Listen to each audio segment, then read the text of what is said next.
오늘 2019 로컬 크리에이터 페스타 첫 번째 스페셜 토크를 진행하도록 하겠습니다. 오늘 오셔서 행사장을 좀 둘러보셨나요? 저희 행사장 보시면은 로컬 관련된 도서전도 있고 지역의 가치를 닮은 굿즈들을 상품들을 모아놓은 이제 굿즈샵도 있습니다. 혹시 오늘 다 둘러보지 못하셨더라도 가시는 길에 꼭 1층부터 3층까지 구성된 로컬 관련된 컨텐츠들을 한 번씩 보시고 가시면 좋겠습니다. 오늘 스페셜 토크 주제가 로컬의 90년대생이 온다인데요. 90년대생 굉장히 요즘 핫한 키워드죠. 어떤 모 기업에서는 90년대 신입생들에 대한 그 동기부여를 위해서 별도의 가이드라인을 만들어서 임직원들한테 배포하기도 하고, 또 청와대에서는 전 직원들에게 오늘 함께 해주시는 이목택 작가님의 책인 90년대생이 온다 책을 나눠주기도 했던데요. 그런 핫한 키워드인 90년대생에 대해서는 조금 감이 오시겠지만 이분들이 어떻게 로컬과 연결되는지에 대해서는 조금 생각이 많이 드실 것 같습니다. 오늘 이 시간을 통해서 그런 힌트들을 조금 알고 가는 시간이 되었으면 좋겠는데요. 함께 해주시는 패널분들 모시도록 하겠습니다. 베스트셀러죠. 90년대생이 온다의 이몽택 작가님 모시겠습니다.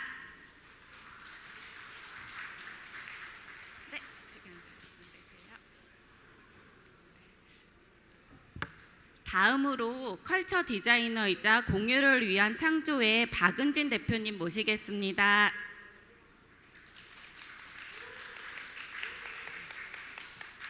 여러분들도 온라인성에서 한번 보셨을 텐데요. 공공의 이런 B급 감성을 가진 분은 없었을 것 같습니다. 그 충주시청의 조남식 주무관님 모시겠습니다.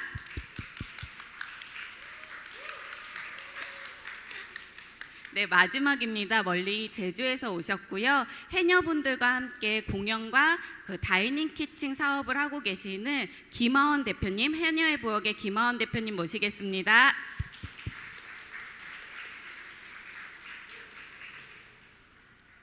네, 오늘 이렇게 네 분 모시기가 참 힘들었는데 제가 간단하게 이제 어떤 일들 하고 계신지 잠깐 소개는 드렸지만 각자 오신 패널분들이 이제 하시고 있는 일 활동들에 대해서 잠깐 소개와 함께 오늘 이 자리를 통해서 객석에 계신 분들한테 어떤 이야기 나누고 싶은지 잠깐 소개를 듣도록 하겠습니다. 옆에 계시는 이목택 작가님부터 말씀 부탁드릴게요. 네, 안녕하세요. 저는 90년생이 온다 저자 임홍택입니다. 지금 하는 일은 집에서 아기 보는 일하고 산책하는 일 정도가 있고요. 지금 직장을 구하고 있습니다. 그래서 4대 보험이 꼭 필요하거든요. 그래서 오신 분들 중에 꼭 좋은 자리가 있으면 꼭 제안을 꼭 부탁드린다는 말씀을 드리고 싶습니다.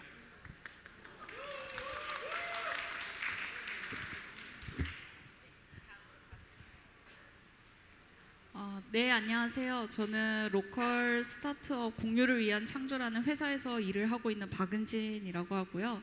저는 최근에 이제 부산과 경남 거제에서 두 도시 살이를 하면서 일을 하고 있어요.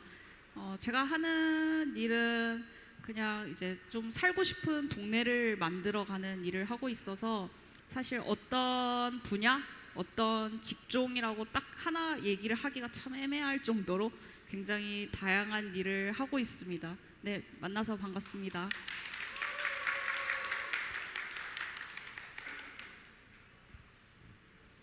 네, 안녕하세요. 충주시청에서 일하는 작지만 예리한 눈을 가진 조남식입니다. 홍보실에서 B급 홍보를 시작했고요. 규제개혁 부서에서는 규제개혁으로 대통령상을 받았습니다. 지금은 감사실에서 공무원들이 일을 못한다는 부분에 대해서 고충면 담당하고 있습니다. 감사합니다.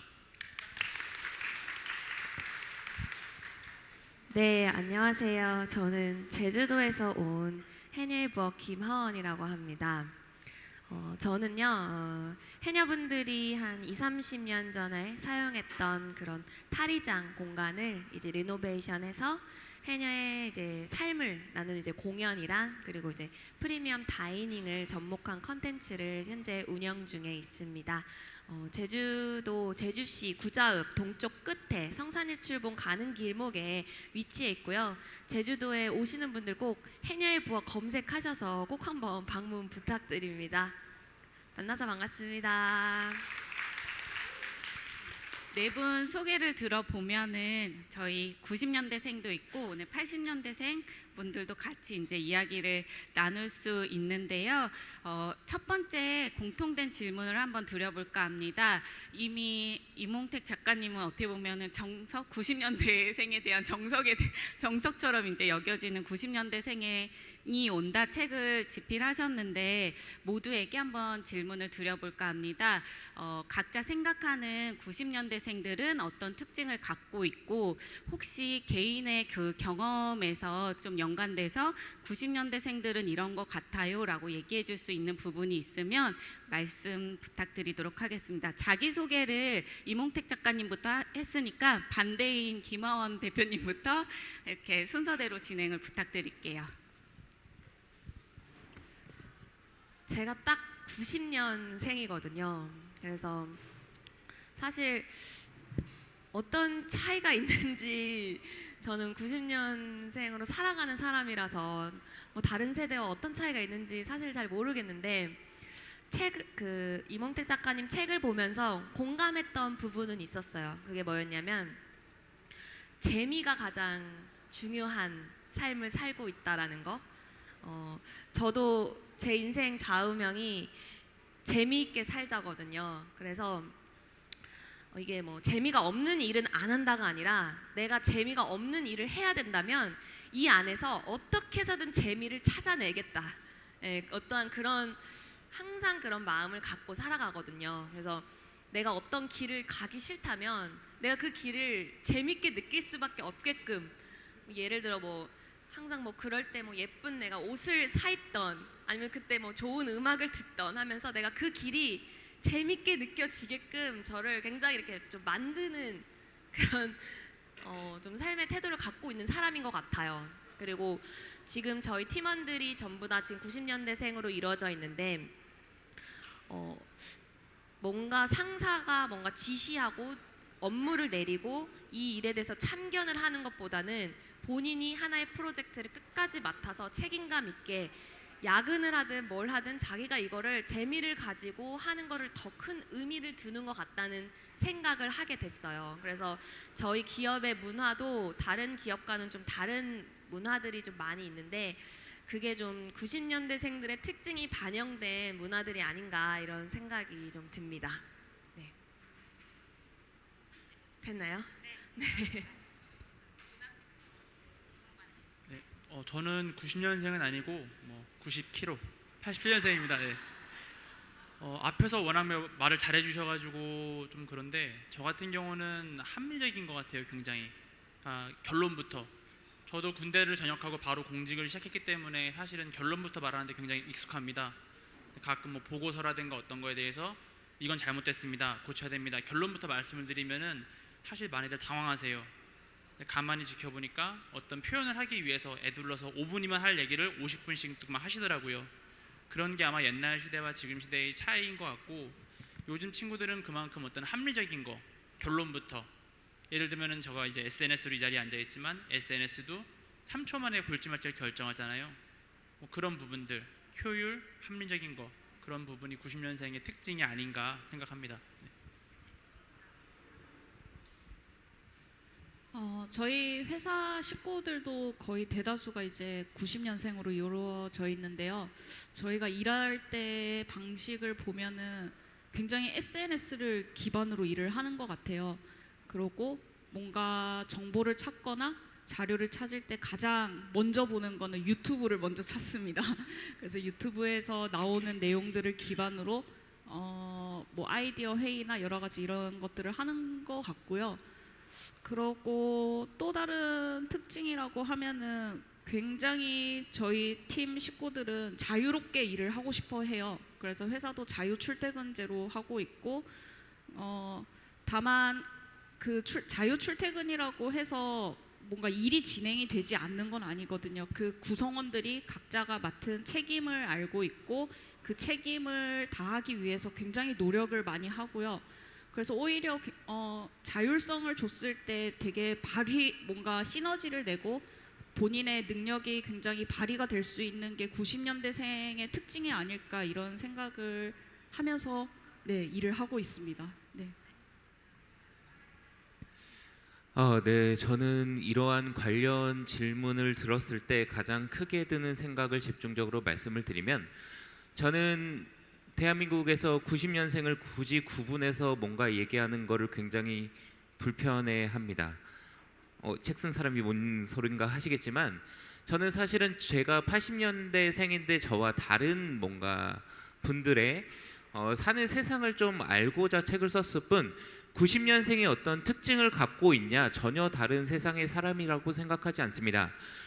그래서 저는 항상 말씀드린 게 바뀐 것은 세대가 아니라 세상이라는 말씀드렸거든요. 제가 책에서 말씀드린 간단하거나 재밌거나 정직하거나 이러한 굳이 나눈 특징은 이들의 특징이 아니라요, 지금 이 세상을 살고 있는 모두의 특징입니다. 90년대생이 기존의 세대보다 더 정직하다는 얘기가 아닙니다. 단지 지금의 20대고 가장 젊고 가장 트렌드에 민감한 건 사실이라고 볼 수 있는데, 그렇다면 그에 맞춰서 그런 특징이 가장 강하지 않나라는 생각 정도로 저는 구분을 좀 지었으면 좋겠습니다. 그 마지막에 이몽택 작가님이 말씀해주신 부분이 좀 와닿는데요. 책에도 일부 설명은 해주셨는데, 시대가 좀 생존을 좀 이렇게 강하게 해야 되는 시대로 바뀌면서 그 90년대생들이 어떻게 보면 더 강렬한 재미, 아니면 본인의 작지만 소소한 재미를 추구하는 그런 특징들을 또 나타난 것 같고, 또 거기에서 또 봤던 게 되게 공정한 또 사회 가치, 이런 부분에 대해서도 크게 또 반영한다고 봤던 것 같습니다. 그러면 저희가 이제 어떻게 보면은 이게 90년대 말씀 주신 것처럼 시대의 변화에 따라서 90년대 분들이 조금 두드러지는 어떻게 보면 특징을 보였지만, 이런 분들이 어떻게 로컬과 연결될 수 있는지에 대해서도 조금은 이야기를 나눠보면 좋을 것 같은데요. 그 옆에 계신 이몽택 작가님이 어찌 보면 지금 말씀해 주신 것처럼 그 90년대생의 좀 흐름에 대해서, 변화의 흐름에 대해서는 가장 잘 알고 계시니까, 그 90년대생들이 요즘 로컬에 대해서 좀 관심 있어 하고 일부는 또 로컬에 가서 자리를 잡으려고 합니다. 그분들이 생각하는 로컬의 어떤 가치, 뭔가 매력, 무엇이 있을지 좀 말씀을 부탁드려도 될까요? 네, 제가 로컬과 관련된 전문가는 아닐지라도 그냥 제가 한 국민의 일원으로서 그냥 말씀드리면, 특별히 90년대생보다는 새로운 세대나 세상에 갈수록 굉장히 거기에 새로운 가치를 찾으려는 것 같아요. 그렇다면 저도 대한민국의 특징은 모두 이 수도권, 특히 서울의 모든 것이 집중되어 있는 것이 특징 아니겠습니까? 그렇다면 물론 여기서도 재밌는 게 많고, 이 안에서도 뭐 성수동, 제가 살고 있는 홍은동, 뭐 그런 게 새로운 가치들이 찾고 사람들이 거기서 기회를 만들려고 하지만, 지방에는 훨씬 지방 죄송합니다. 네, 네, 지역, 네, 그게 그런 의미가 아니고, 그 타 지역에는 훨씬 더 많은 기회와 발굴되지 않은 가치가 너무도 많은 것 같거든요. 또 하나 그 특징이 뭔가 빨리빨리 흘러가는데, 여기서 핫한 것들이 언제 또 사라지고 그 다른 것들이 핫한 게 언제 등장할지 모르잖아요.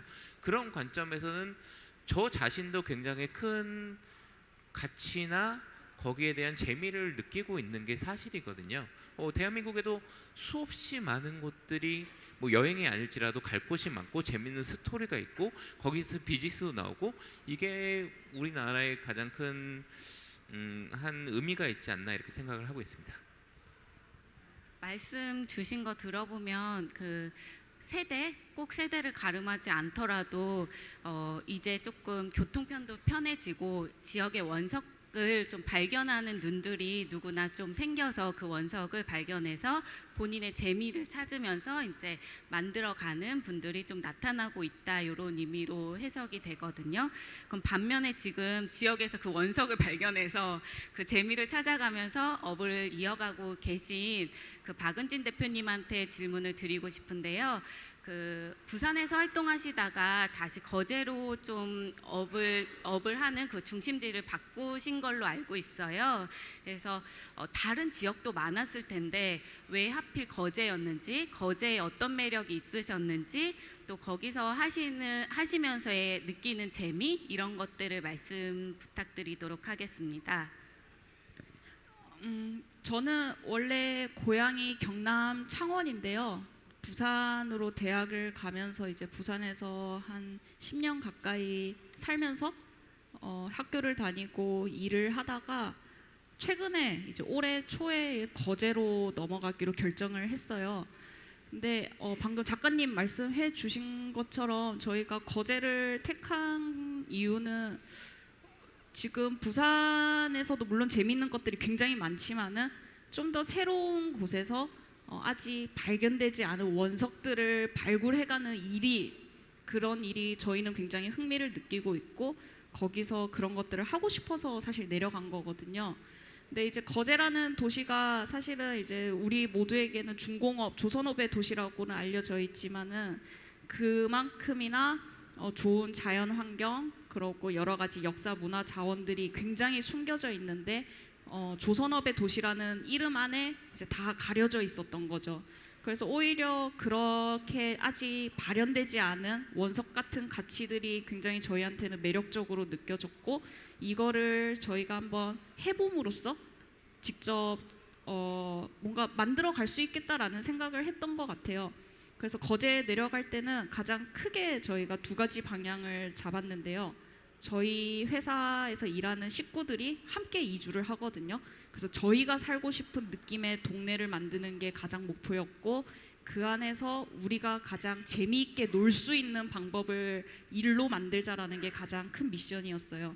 그래서 그게 지금 현재는 이제 거의 8개월 정도 아무것도 하지 않고 논의만 하고 있는데 결정된 거는 저희가 그 거제 자연 환경에서 재미있게 놀 수 있는 아웃도어 라이프 스타일의 그런 종류에서의 산업을 한번 만들어 보자 이런 미션이 지금 생겼고 지금 열심히 그렇게 준비를 하고 있습니다. 네. 그 보낸 8개월 동안 뭔가 리서치도 하고 마을 주민분도 만나고 하면서 이제 그 지역을 조금 내가 여기서 어떤 재미를 찾을 수 있을지 근데 거기에서 필요한 게 아웃도어 부분이었던 거죠. 그리고 아까 말씀 주시기는 했는데 지금 직원분들이 거의 대부분 90년대생으로 이루어졌다고 말씀 주셨어요. 근데 또 대표이시기도 하잖아요. 근데 대표 아까 살짝 일하는 방식, 직원분들과 일하는 방식에 대해서 얘기해 주시긴 했지만 그런 결정을 자율성, 출퇴근 자율성 굉장히 매력적이거든요. 그런 부분들을 이제 어떻게 만들어졌는지의 과정과 뭔가 한 번 더 그런 부분들을 말씀해 주시면은 좋을 것 같아요. 일단 제가 자유롭게 일을 하고 싶었던 것 같아요. 제가 뭐 9 to 6를 하고 싶지 않았고 제가 원하는 시간에 집중도를 높게 딱 그 시간에 집중해서 일을 하고 나머지 시간은 저에게 쓰고 싶었던 욕구가 있었거든요. 그러다 보니까 자연스럽게 회사에서도 대표가 그렇게 일을 하니 같이 일하는 식구들도 그렇게 일을 하게 되었고 사실 자유 출퇴근제를 이제 식구들이 조금 생기면서 개인적으로는 이런 걱정도 했어요. 우리가 이렇게 자주 얼굴을 못 보면 어떡하지? 이 일을 계속 할 수 있을까? 추진을 해 갈 수 있을까? 이랬는데 실제로 막상 그 또래 친구들한테 자율권을 주고 그들이 알아서 일을 할 수 있게끔 그런 환경이 제공이 되니까 이 친구들은 쉴 땐 쉬더라도 본인이 해야 할 일은 밤을 새서라도 정말 해서 오거든요. 근데 여기서 가장 중요한 포인트는 저희는 한 2년 정도 일을 할 때까지는 이제 굉장히 다양한 프로젝트에 하고 싶은 분야로 들어가서 일을 할 수 있게 제공을 해주고 있어요. 그리고 그 2년간의 과정에서 본인이 이걸 진짜 하고 싶다라고 생각하는 그 분야로 이제 나아갈 수 있게끔 회사에서 계속 지원을 하고 있고, 본인들이 이 회사의 구성원이긴 하지만 개인으로서 성장을 하고 있다라는 느낌을 굉장히 가질 수 있도록 많이 도와주고 있거든요. 그래서 같이 이 친구들이랑 이야기를 해보면 본인이 이 조직 안에서, 이 경제 공동체 안에서 성장을 하고 있는 게 가장 큰 만족도가 높다라고 이야기를 해요. 그래서 이런 부분이 굉장히 소통이 잘 되는 것 같고, 그리고 무엇보다 회사의 굉장히 중요한 결정, 회사의 방향성 같은 결정을 할 때도 저도 직함 다 떼고 그냥 회사의 구성원으로서 모두에게 다 이야기를 합니다. 내가 지금 이런 고민을 하고 있고 어떤 방향을 선택을 해야 될 것 같은데 어떠세요? 그러면 이제 또래 친구들이 그들의 입장에서 생각하는 회사의 방향을 이야기를 해주거든요.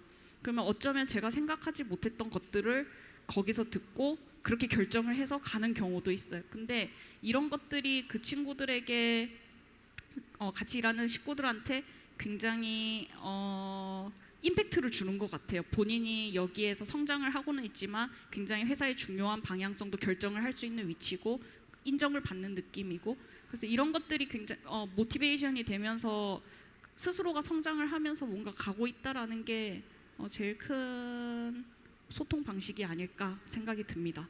네.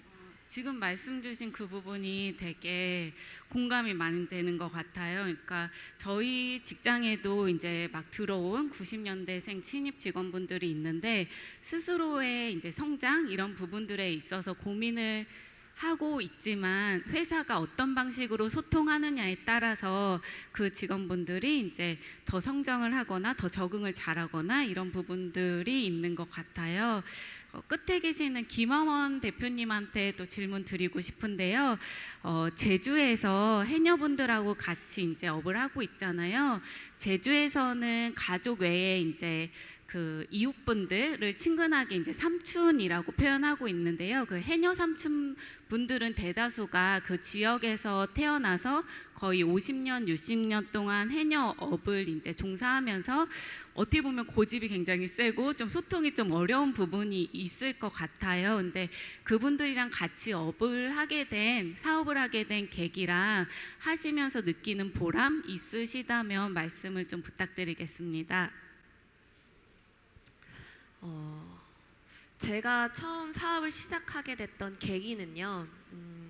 저도 제주도에서 태어나서 해녀 집안에서 자라온 사람인데요. 이제 어머니 아버지 두 분 다 어업 쪽에 종사를 하시다 보니까 제가 한 10년 정도 서울 생활을 하고 다시 돌아갔을 때 좀 어업의 지금 현실에 대해서 좀 더 자세히 알게 됐었어요. 그 중에서 가장 저의 마음을 움직였던 게 뭐였냐면, 해녀분들이 이제 물속에 들어가서 잠수를 해서 자연산으로 채취하고 있는 이런 해산물들이 지금 거의 80%가 일본으로 수출이 되고 있어요. 그러다 보니까 일본에 의해서 제주도에 해녀들이 채취하는 해산물들이 가격이 결정되고 있는 그런 상황에 처해 있었어요. 그래서 계속해서 엔저 현상으로 가격은 떨어져 가고, 이제 제주도 차원에서 이제 최저가 보장제의 제도를 제시해주지 않으면은 이 해녀들이 일한 만큼도 값을 받지 못하는 그런 굉장히 안타까운 실정에 처해 있다라는 사실을 알게 됐습니다. 그래서 왜 이런 부분을 해결하지 못했을까? 굉장히 제주도, 제주시, 수협 여기서도 많은 시도를 했는데 안 된다. 국내 소비 시장 창출이 안 된다라는 답변만 하시고, 왜 이런 문제를 해결하지 못했을까? 이제 그런 의문을 가지면서 조사를 하기 시작했죠. 그러다가 제가 결론적으로 알게 됐던 결론적으로 저희가 이제 뛰어들게 됐던 그 결론은, 이 어촌의 이 시장에는 젊은 사람이 필요하다, 변화가 필요하다.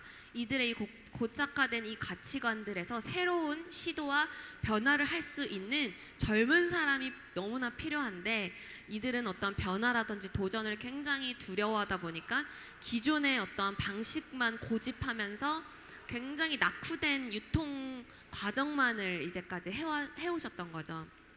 그래서 이제 제가 이제 예술 학교를 이제 다녔고 그리고 문화예술을 통해서 이 해녀분들이 채취한 이 해산물들을 더 매력적이게 세상에 알리고 싶다라는 이제 비전을 가지고 저희 이제 팀원들이 모이게 됐고요. 그래서 지금 이제 저희가 운영하는 공간에서도 해녀분들이 직접 나오셔서 해산물을 내가 어떻게 채취했는지, 어떤 과정을 통해서 채취가 되는지, 그리고 이 해녀의 삶이 어떻게 이루어졌는지에 대한 스토리를 관객들하고 같이 나눠요. 그리고 이것을 이제 공연 형태, 그리고 이야기 형태, 어떤 퍼포먼스 형태로 전달하고 그리고 그 이후에 해산물을 이제 같이 식사하는 그런 시간을 갖거든요. 그랬을 때 사업하는 사람으로서 가장 기분이 좋았던 거는 처음에 이 해산물, 제주도의 이런 음식에 대해서 매력을 못 느꼈던 사람들이 이 공간을 오고 나서 제주도 음식이 너무 이렇게 맛있는지 몰랐다. 해녀들이 이렇게 채취한 해산물이 너무나 매력적이다라는 그런 말씀을 해주셨을 때, 그리고 저 해녀가 채취한 해산물을 사가고 싶어요라고 하면서 정말 값을 더 지불해서라도 사가고자 했을 때, 그럴 때 굉장히 뿌듯함을 느끼고요. 그리고 저희가 가지고 있는 가치적으로 굉장히 좋았던 거는 해녀분들은 늘 자기가 해녀라는 사실을 숨기고 사셨던 분들이에요. 굉장히 천대받던 직업이고 배우지 못한 직업이고 굉장히 동물적이게 본능적인 그런 직업군의 분들이신데, 그래서 늘 해녀라는 게 굉장히 창피하다고만 생각을 했었는데 이제 관객분들한테 응원을 받고 그리고 너무 멋있어요, 이렇게 살아오셔서 감사해요라는 그런 말을 들으셨을 때 해녀분들이 내가 이 해녀하길 참 잘한 것 같아라는 말을 이렇게 눈물을 흘리시면서 말씀을 해주셨을 때가 있었어요. 그리고 본인의 살아온 그 과정의 삶을 공연을 본인들이 보면서 무대 뒤에서 굉장히 많이 우시거든요. 네, 그럴 때 굉장히 이분들의 이제 70년의 이 삶을 저희가 보상해줄 수 있는 그런 가치를 제공할 수 있다는 것이 굉장히 저희한테는 뿌듯한 그런 요소가 되었습니다. 그 김하원 대표님이 말씀 주신 것처럼 요즘 지역에서는 이런 청년, 어떻게 보면 청년분들을 모신다고 하죠. 이제 청년분들을 같이 하면서 뭔가 새로운 사업을 발굴하기 위해서 굉장히 노력하고 있고 신규 사업을 만들고 있고 하는데 기존에 있는 지역에 있는 산업 구조를 김하원 대표님처럼 도전 정신을 갖고 뭔가 그 빈틈을 이제 발견을 해서 이렇게 스토리텔링을 엎어서 같이 해줄 수 있는 분들이 좀 더 많아지면은 어찌 보면은 각 지역에서 원하는 그런 사업 구도가 나오지 않을까 싶기도 해요. 또 오래 기다리셨는데 저희 조남식 주무관님께도 질문을 하나 드리고 싶은데요. 저도 어찌 보면은 공공유관기관에 있다 보니까 위에서 이제 탑다운으로 내려오는 사업들도 있고 지시 상황에 따라야 하는 경우도 있잖아요. 근데 완전 공무원이시잖아요, 지역 공무원. 네, 지역 공무원으로서 이렇게 봤을 때 약간 일반적이지 않은 그런 홍보물을 올리실 적에 굉장히 큰 도전 정신이 필요했을 것 같은데 그렇게 올리게 된 계기, 그 다음에 하시면서의 또 뭔가 보람을 또 말씀해 주시면은 도움이 될 것 같습니다. 일단 앞에 세 분 얘기해 주신 얘기가, 일단 저의 직업의 정식 명칭은 지방 공무원이고요. 그리고 아까 말씀하셨지만 어떤 9 to 6 하고 있고요. 아까 말씀하신 어떤 공공기관에서 안 된다는 틀에 박힌 답변 하고 있습니다. 그래서 들으면서 참 멋있다, 내가 열심히 하겠다 생각을 하게 됐는데 일단 충주시 홍보에 대한 기사가 꽤 있습니다. 근데 거기 보면은 혹시라도 오해하시면 안 되는 게, 아무리 개인이 뭐 잘나고 날뛰고 슈퍼 디자이너가 오더라도 옆에서 도와주지 않으면 할 수 없어요. 그러니까 저를 믿어주신 팀장님하고 과장님이 젊은 사람이 알아서 열심히 해봐라고 믿어주셨고 알아서 하라니까 저 알아서 했을 뿐입니다. 예. 근데 잘 됐고 결과로 이렇게 하니까 잘 되는데요. 그러니까 이제 계속 해봐 이런 식으로 이제 길을 찾아가는 것이고, 사실 공무원에 대해서 많이들 편견이 아니고 어떻게 보면 그 생각이 있잖아요. 이미지가 틀에 박히고 느리고. 근데 사실은 공무원은, 특히 저희 같은 이제 행정공무원은 정해진 법령에 따라서 그걸 추진하기 때문에 밖에서 보시기엔 굉장히 느리고 굉장히 답답하고 그렇습니다. 그리고 또 어떤 안정성, 저는 30년 후에도 이 일을 하고 있을 거예요 아마. 근데 그게 그런 안정성이 혁신으로 가는 발목을 잡습니다. 네. 근데 바꿔 생각하면은 30년 동안 제가 이 일을 계속 해야 되는데 재미없으면은 참 싫잖아요. 제 인생인데. 그러다 보니까 직장 내에서도 뭐 게임, 스타크래프트 대회도 해서 20대, 30대, 40대 아재들이 놀 수 있는 그런 공감대를 형성도 했고, 또 여성도 함께 할 수 있는 다이어트 대회도 열었었고, 그런 재밌는 시도들을 많이 했어요. 물론 곤란한 점도 많습니다. 제가 공무원이다 보니까 저희 조직은 이제 쭉 같이 가거든요. 우리 우정이 평생 가는 그런 조직이에요. 오래가는. 그러다 보니까 한번 찍히면은 얘가 참 튄다, 좀 다루기 싫다, 뭐 그런 생각을 많이 할 수 있어요. 그럼에도 불구하고 아까 말한 90년대생 이게 맞다면은 사람들이 뭐라 그러든 맞는 길을 가겠다. 사람들이 나한테 비판하는 게 맞다면 내가 반성을 하겠지만 단순히 방향 없는 비난이라면 내가 그 비난을 무시하겠다. 그런 마인드로 왔고요. 제가 아까 뭐 홍보 외에도 사실은 규제 개혁 쪽으로도 많이 활동을 하는데 비슷한 것 같아요. 예를 들어 불합리한 법령이 아까도 말했지만 뭐 제주도의 최저가 정책 이런 거 불합리한 법이 있으면은 그 법을 바꾸려고 해요. 그러면 많은 사람들이 너네 시키지도 않는 일을 하려고 그러냐, 그거 하면 뭐 누가 뭐 박수 쳐주냐, 오히려 막 튀는 애, 튀고 싶어 안 될라는 애로 이렇게 모일 때가 많습니다. 근데 사실은 제가 할 수 있는 거고 제가 하면 누군가한테 도움이 되니까 저는 그 일을 하고 싶어요.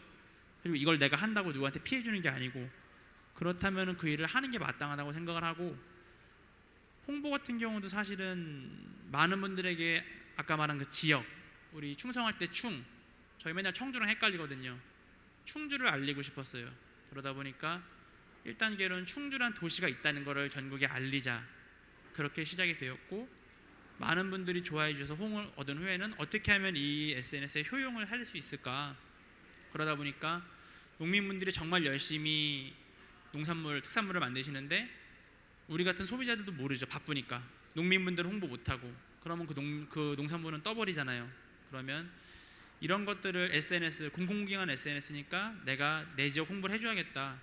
그래서 아마 보신 분도 있겠지만 SNS 이벤트를 했습니다. 그러면은 사실은 다른 데는 뭐 스폰을 받는지 아니면은 뭐 문화상품권을 사서 주는지 모르겠어요. 근데 저희는 다 실제 생물을 사서 굉장히 소분해서 그걸 이벤트로 나눴어요. 그러면 나 이벤트 됐어 자랑하면서 나눠 먹습니다. 바이럴 마케팅. 근데 사실 자신 있었거든요. 먹어보니까 맛있더라. 같이 먹고 싶다. 그런 마음으로 홍보를 했더니 잘 됐더니 이렇게 운 좋게 이 자리에 또 와 있습니다. 네. 저희 따로 방에서는 또 다른 어려운 부분도 살짝 말씀해 주시기는 했는데요. 혹시 그런 부분도 말씀해 주실 수 있을까요? 아니면 그 부분은 노코멘트로 진행할까요? 지금까지 이미지 나쁘지 않은데 이 얘기하면 이미지 나빠질 것 같은데 아무래도 항상 변화에는 그 저항이 있는 것 같습니다. 그러니까 얘가 잘하고 옳고를 떠나서 쑥덕쑥덕거리는 그런 게 되게 많잖아요. 예를 들면 뭐 새로운 걸 한다 했을 때도 왜 그러냐, 그리고 아까도 뭐 한다 그러면 왜 그러냐. 예를 들면 뭐 육아휴직 제도 같은, 남자의 육아휴직 제도, 뭐 모성보호 시간, 그런 것들도 워라밸. 밖에서 보시기에는 공무원이 9 to 6, 그러니까 9시 출근 6시 퇴근 땡 하는 조직이고 굉장히 소극적인 조직이지만 사실은 그 안에 굉장히 젊은 사람들이 많고 재미난 분들이 많아요. 근데 그분들이 속된 말로 많이 까이죠. 부닥기고 결제를 올려도 통과가 안 되고, 뭘 하려고 해도 밖에 내부적으로는 튀고 싶니? 너 왜 그러니? 이런 이미지를 많이 질타를 받고, 예를 들어서 이렇게 누가 물어봤어요. 그럼 제가 공무원이니까 이거 이렇게 하는 걸 말했는데 나중에 공무원이 말한 걸 왜 책임 못 지냐. 대외적으로 그런 게 있다 보니까 아무래도 많이 위축이 되고 사람들이 좀 편견으로 수렴하는 것 같아요. 이게 공무원을 좀 변명하고 있는데 네. 그럼에도 불구하고 그 인터넷에 그런 말 있잖아요. 공무원의 특장점이 있습니다. 장단점. 공무원의 장점은 내가 안 잘린대요. 단점은 제가 안 잘린대요. 그러면은 저는 그 안 잘리는 만큼 더 열심히 도전을 해야 된다고 생각합니다.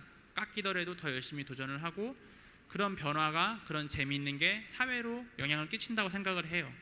이 정도면은 적당히. 네.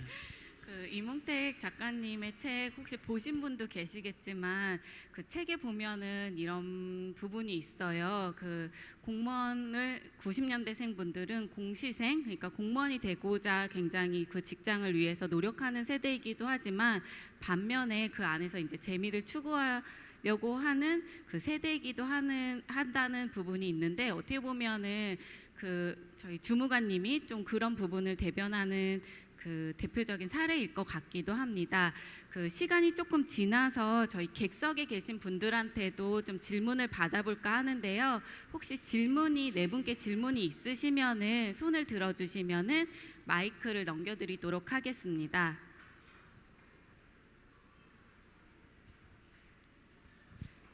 네, 따로 질문이 없으신가요? 오히려 질문이 굉장히 많으실 걸로 생각됐는데. 질문이 혹시 없으신가요? 네, 감사합니다.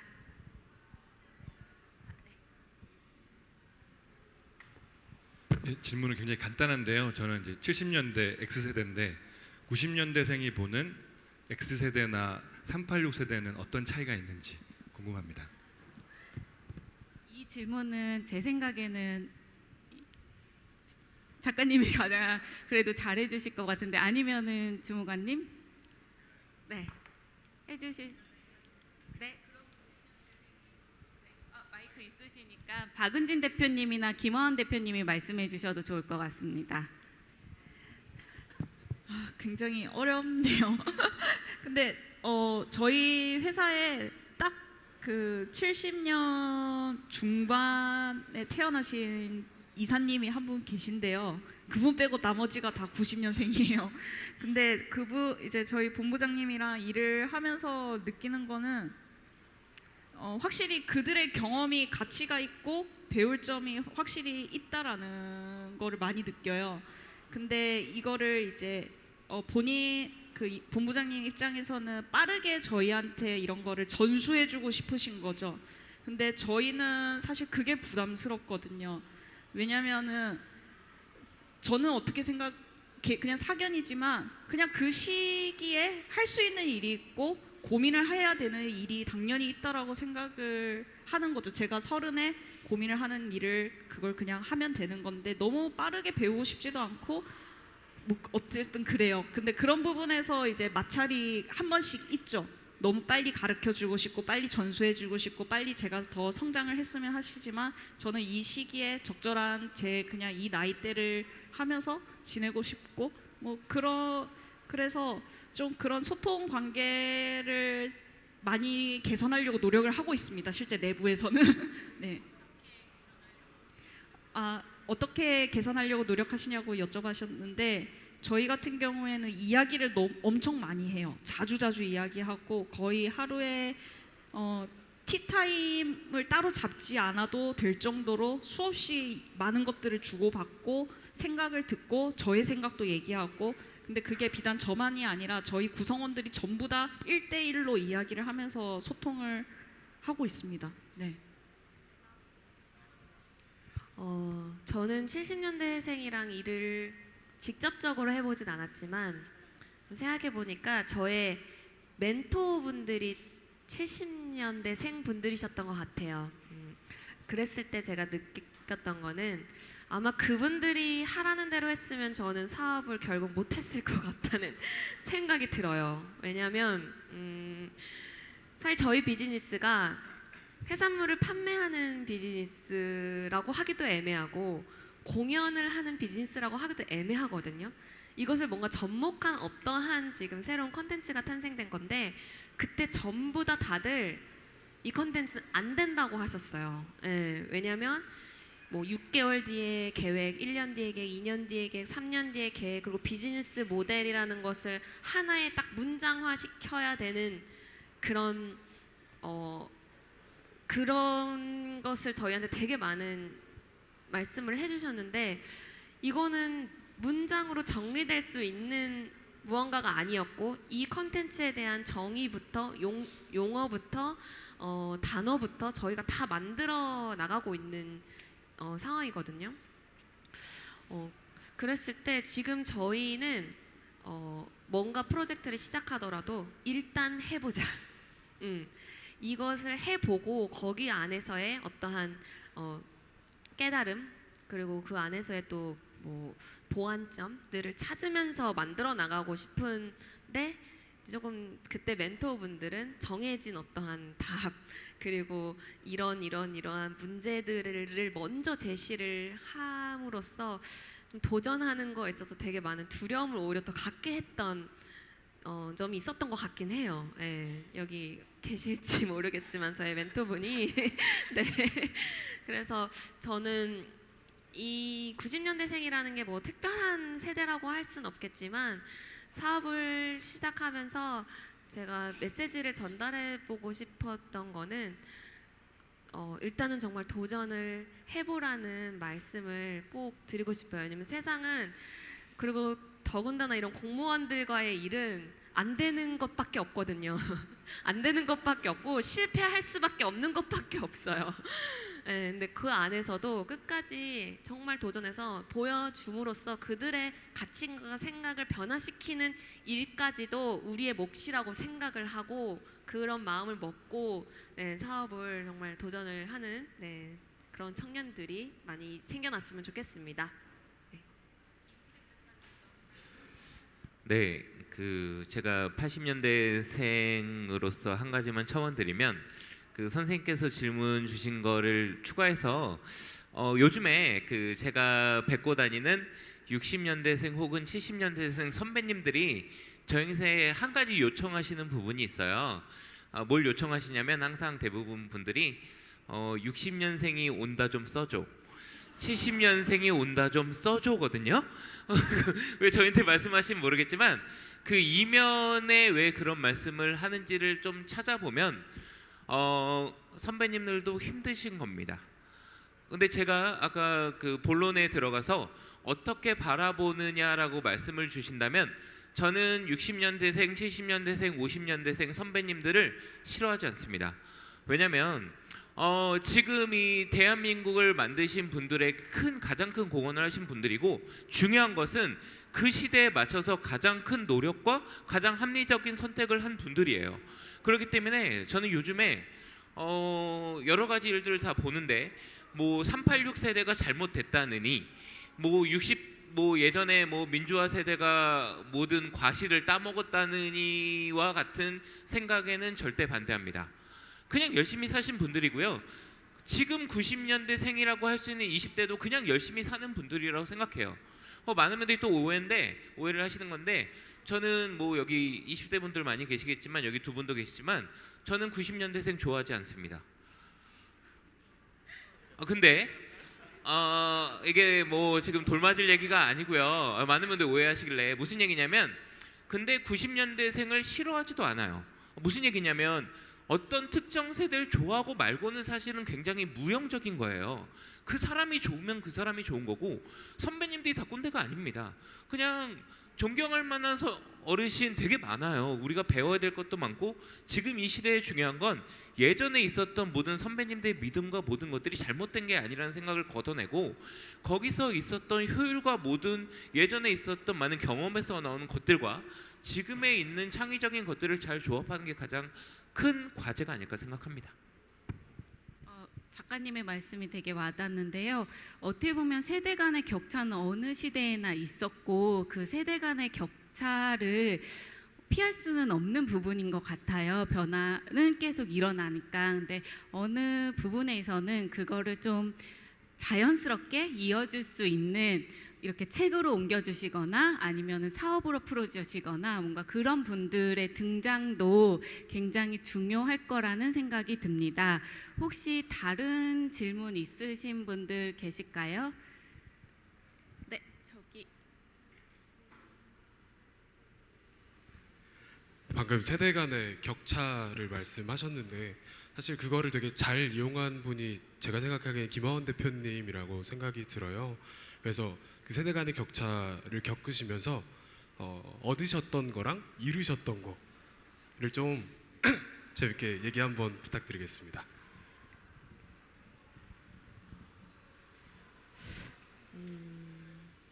세대 간의 격차를 겪으면서 얻었던 거는 70대 할머니들을 얻었고요. 잃었던 거는 서울의 화려한 삶을 잃었어요. 네. 정말 바닷가에 구석탱이에 저희 진짜 편의점 한 번 가려면 차로 5분 이동해야 되는 곳에서 살고 있어요. 네.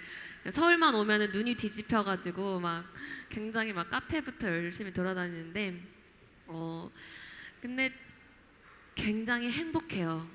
왜냐면 이 70대 분들과의 함께하는 이 일이 저희한테는 살면서 과연 언제 우리가 이거를 해볼 수 있을까 싶을 정도로 그분들이 행복해하시는 모습을 보는 게 너무 행복하고, 그리고 그분들도 저희가 열심히 하는 모습을 볼 때 뭐 하나로도 막 더 주려고 하시고 어떻게 보면은 직장 되게 꼰대 같은 직장 상사의 나이대들인데 훨씬 더 70년대생보다 훨씬 더 그 틀에 박혀 있는 사고를 가지신 분들인데 그분들과의 이 조화로움이 굉장히 큰 힘을 발휘하는 것 같아요.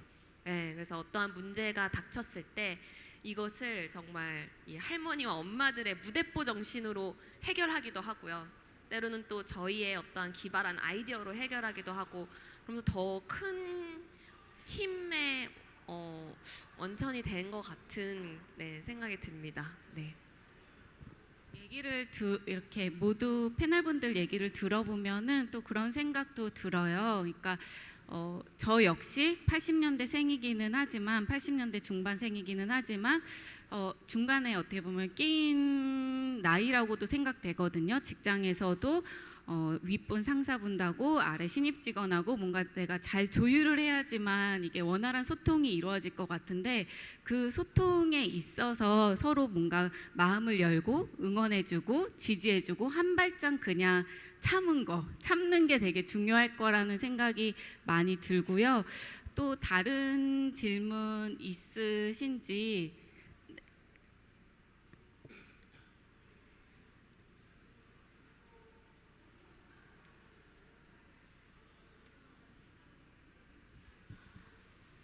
네, 안녕하십니까.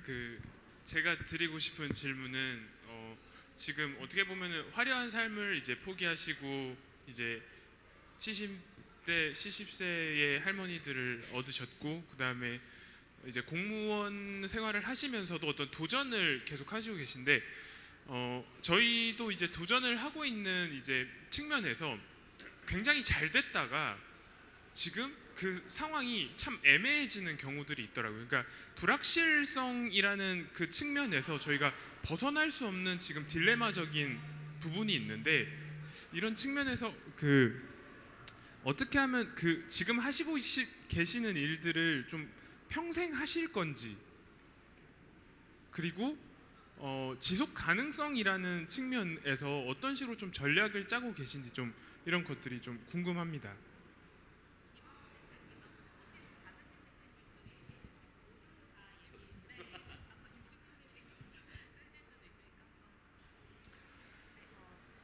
불확실성, 그쵸, 맞아요. 그러니까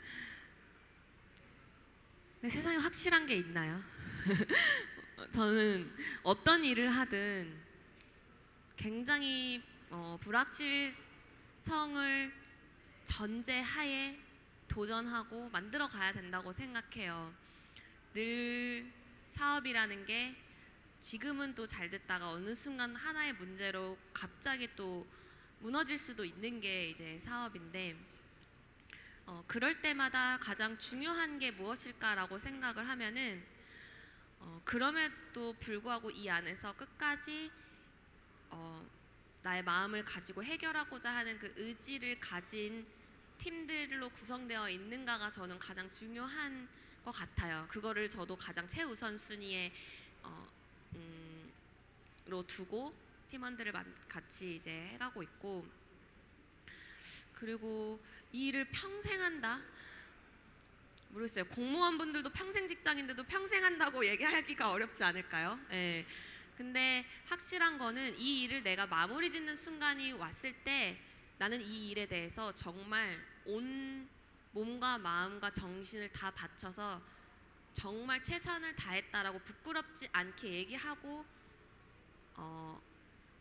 마칠 수 있는 결과를 만들어낼 것 같긴 해요. 네, 그 정도의 마음을 먹고 시작한 일입니다.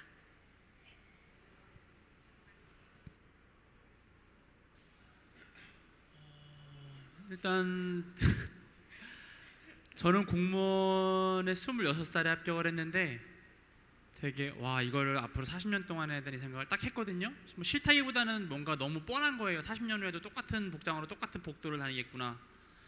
근데 막상 그렇지 않은 게 제가 80명의 동기가 있는데 반이 없어요 지금. 뭐 도청 간 친구, 다른 국가기관 간 친구, 그만두고 나가서 딴 거 하는 친구. 그러니까 뭐 공무원이라고 해서 반드시 확실성이 있다라는 건 아닌 것 같고, 다만 아까 질문하신 의도를 좀 바꾸면은 편하게 말해서 제가 지금 이렇게 어떻게 보면은 자꾸 저항을 하고 있지 않습니까? 그 저항을 계속 할 수 있겠느냐, 그 원동력이 무엇이냐라고 질문을 좀 치환할 수 있을 것 같아요. 그러면은 사실 제가 아까도 되게 좀 쿵했던 게 공무원하고 하면 일 안 되잖아요. 사실 그러면 안 되거든요. 이 사람하고 같이 해서 일을 돼야 된다라고 믿음을 줘야 되는데, 어쨌거나 공무원뿐만 아니고 회사원이라도 아까 말씀해 주셨지만은 제 이전하고 제 후가 저를 기준으로 바뀌어야 된다는 생각을 해요. 똑같다면 그거는 퇴보한 거잖아요. 그래서 그런 게 중요한 것 같고, 사실은 그런 말씀을 많이 들었어요.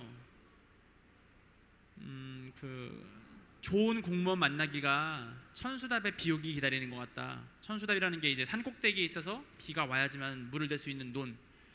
그러니까 공무원들이 그만큼 소극적으로 본다는 거예요. 할 수 있다는 법이 있으면, 우리나라의 법이 2만 개가 있는데 그 중에서 이제 뭐뭐 할 수 있다라는 조항이 굉장히 많습니다. 뭐 시장은 뭐뭐 할 수 있다, 공무원은 뭐뭐 할 수 있다. 근데 그걸 많은 사람들이 다치다 보니까 공무원들이 할 수도 있고 안 할 수도 있고 이런 식으로 해석을 굉장히 많이 해요. 그러면 이제 민원인들이 피곤해지는 거죠. 아니 할 수 있다는데 왜 안 해주느냐. 그런데 그런 거를 바꿔 생각하면은 굳이 법을 만들어 놨으니까 열심히 해야 되지 않을까. 그리고 아까 말한 그 혁신, 변화 같은 것도 결국은 저로 인해서 세상이 좋게 바뀌고 있잖아요. 조직 문화가 합리적으로. 그러니까 제가 별명이 좀 그거예요. 가시밭길 성애자. 남들이 다 뭐라고 해요. 너 괜찮겠니 너? 근데 저는 제가 맞다고 생각하기 때문에 가요. 안 좋게 보시는 분들도 있는 거 알아요. 하지만 누군가가 해야 된다면은 그거를 남한테 미루고 싶진 않아요. 제가 지금 이제 1월 달에 셋째가 나오는데 뭐 그 아이들이 공무원을 할지는 모르겠지만 이 세상이든 조직이든 조직 문화든 더 낮게 바꿔서 주고 싶어요. 이대로 내가 겪은 불합리함이라든가 어떤 문제점, 부끄러움을 그대로 물려주고 싶진 않아요. 네, 그 정도로 하면 될까요? 한마디만 더 해도 될까요? 아까 70년생 말씀하셔서 저희 팀장님들이 70년생인데 굉장히 저한테 민원 답변 같은 거 할 때 좁게 보라고 하세요. 그러니까 제가 예를 들어서 이 문제는 이것도 있고 이것도 있고 이것도, 네 업무에 대해서만 얘기를 해라. 저는 맨 처음에 그게 굉장히 불만이었어요. 왜 좀 말해주면 되지. 근데 사실 바꿔 말하면은 저의 권한은 여기까지거든요. 제가 괜히 억측해서 이거는 뭐 경찰서로 가시면 되고 이건 어디로 가시면 되고 하면은 그거는 월권이고 잘못된 정보거든요. 그러니까 그런 70년대생들의 그런 지금까지 버텨온 내구성, 그리고 그런 경력, 경험, 결국은 그들이 맞았어요. 그러니까 그런 걸 굉장히 존중하고 축하드립니다. 예.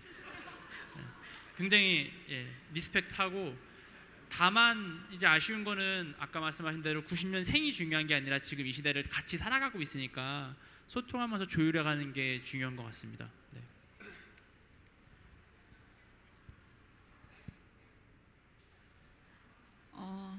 이 일을 평생 할 거냐라는 질문에는 저는 평생 할 것 같다라고 말씀을 드리고 싶어요.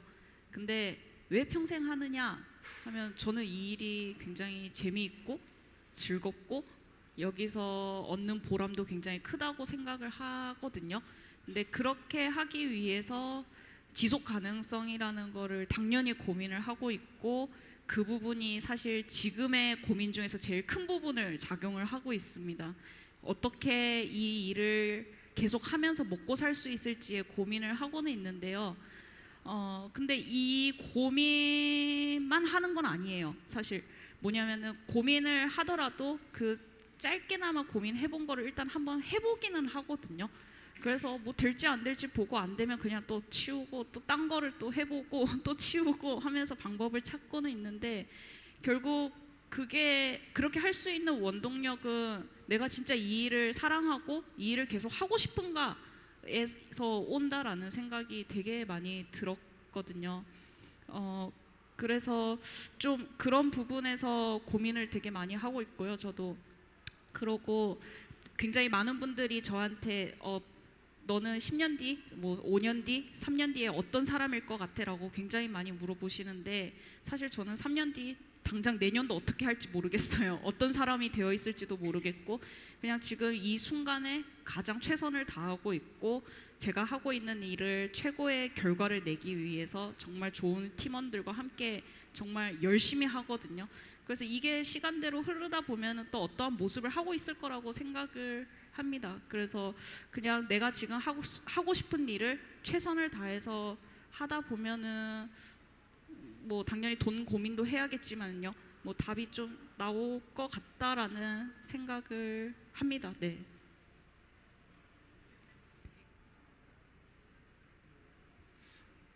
네, 저는 지금 현재 연금 지역 가입자로서 굉장히 불확실한 인생의 중간에 와 있는데요. 저는 미래에 대해서 어떻게 될지 전혀 모르겠습니다. 왜냐하면 저는 어차피 오늘만 사니까 그거는 잘 모르겠지만, 딱 한 가지만 말씀드릴 수 있는 건, 많은 분들이 제 미래를 이미 예견하고 있더라고요.